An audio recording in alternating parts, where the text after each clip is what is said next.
Hi, welcome to this presentation for A-Level Business. Our examination board is EDUCAS, which is the same as our GCSE offering, and you can see the specification code there in the A510. Entry requirements to come on to A-Level Business. If you studied GCSE Business, a minimum of a grade 5, please. So most of your bits of work should be sort of 6 out of 10 or 60%. I would like you, please, to have a minimum of a grade 5 in GCSE Mathematics, or even better, if you're actually studying A-Level Mathematics, it'll make your life so much easier in Year 13. And you can take A-Level Business without taking it at GCSE. It is a steeper learning curve. Usually students do really well on the subject. When we actually start Year 12, we look at a whole range of areas which are very, very similar to what we actually have at GCSE.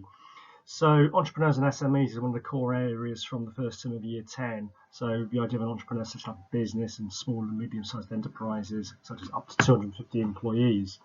So we look at areas like that. We look at ownership, very similar to GCSE, so sole traders, partnerships, LTDs, PLCs, and so on.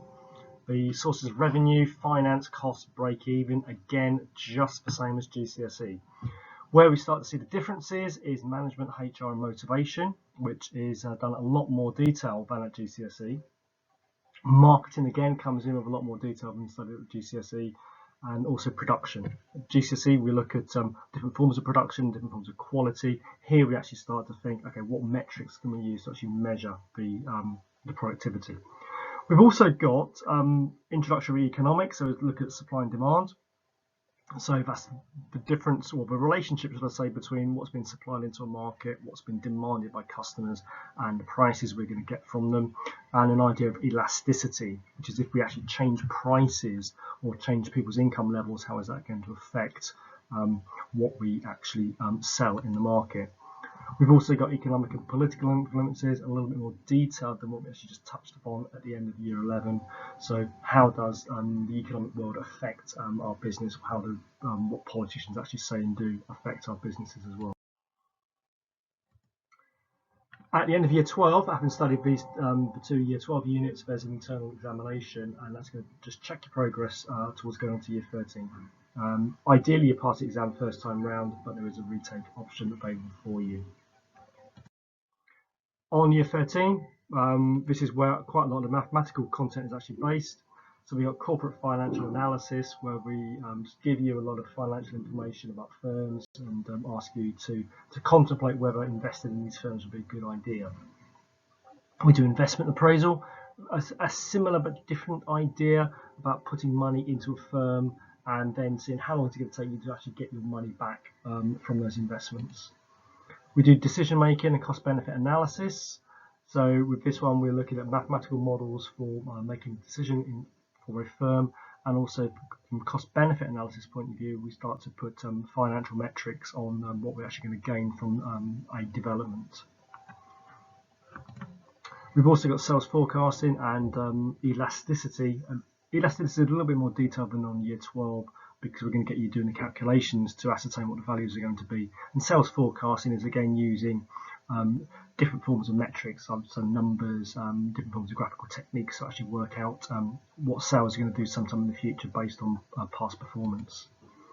We've also got some new bits and pieces. We've got PESTEL and SWOT analysis. So PESTEL is political, economic, social, technological, legal, and environmental. And SWOT is strengths, weaknesses, opportunities, and threats. So what is actually facing business as we speak. We've got risk management in here as well. So what should we actually invest in terms of a firm to mitigate against bad things actually happening? So is the likelihood of something bad happening so high that we've got to do something about it, or is the likelihood of it happening so low that we don't need to do anything about it? We also need to look at international trade, globalization, and the EU is still here. It's on the specification, therefore the exam board can ask questions about it. And then, surprisingly, right at the very end of Year 13, we do actually have to look at the growth of the firm. It's one of the areas from quite early on in Year 10, and then it sort of gets forgotten about for a number of years. So this is when we start looking at vertical and horizontal growth, backward and forward integration, and why firms would actually want to grow, or possibly why firms do not want to grow. At the end of Year 13, 3 examinations. The first examination is based on all of the content from Year 12. Relatively short answers. sort of maybe sort of 6 or 8 markers in total. 2 hours 15 minutes, and that's going to be sat in June 2022, and it's 1/3 of the overall A-level marks. We've also got the second unit, the analysis and strategy. This is where most of the mathematical content hides, and we do all of the business analysis. So for this one, you're given basically lots of little mini case studies of firms and lots of financial data, and then you perform calculations and then just do a write-up based on those calculations. And again, 2 hours 15 minutes, 33% of the marks. The final paper we actually get is the Business in a Changing World, case study and choice of essays. So 1 case study to be read and thought about, and then 5 questions normally based on that case study. And then there's a choice of essays. The essays come in 2 parts, part A and a part B, and you choose what essay area you feel best able to actually write, and then you sort of spend about an hour, hour and 10, hour and 15 minutes writing those essays. And again, 2 hours 15 minutes in total, 1/3 of the marks. Results wise, just going back a couple of years because I've got no real results for 2020 due to lockdown. So 2018 we had 10 students going through year 13, 1/3 of them gaining A star down to B, and a number of them went off and studied business related subjects, and some went into IT areas and other areas.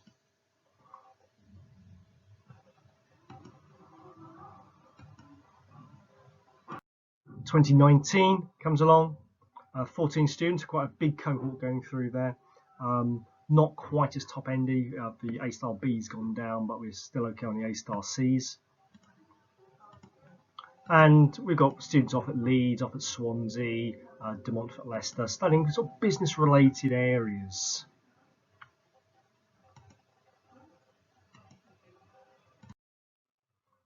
Reasons why you should take business. It's actually a very interesting subject to actually take, but you've got to give it time. It's not going to be an instant type of thing.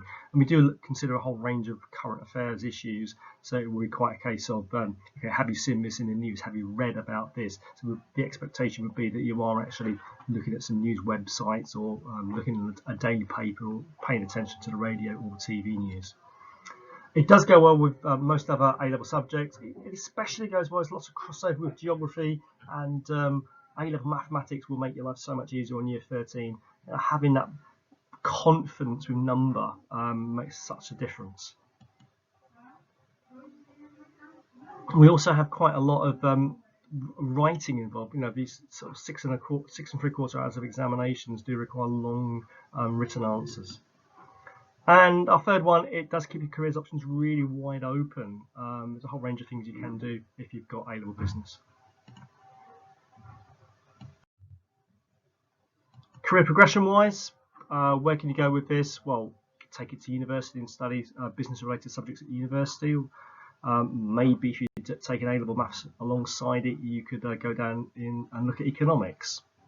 Any of these other areas are really accessible, so finance, marketing, we've got management there. Or the other areas that people don't tend to look at is customer relations or HR, so looking at how we actually treat people inside a business.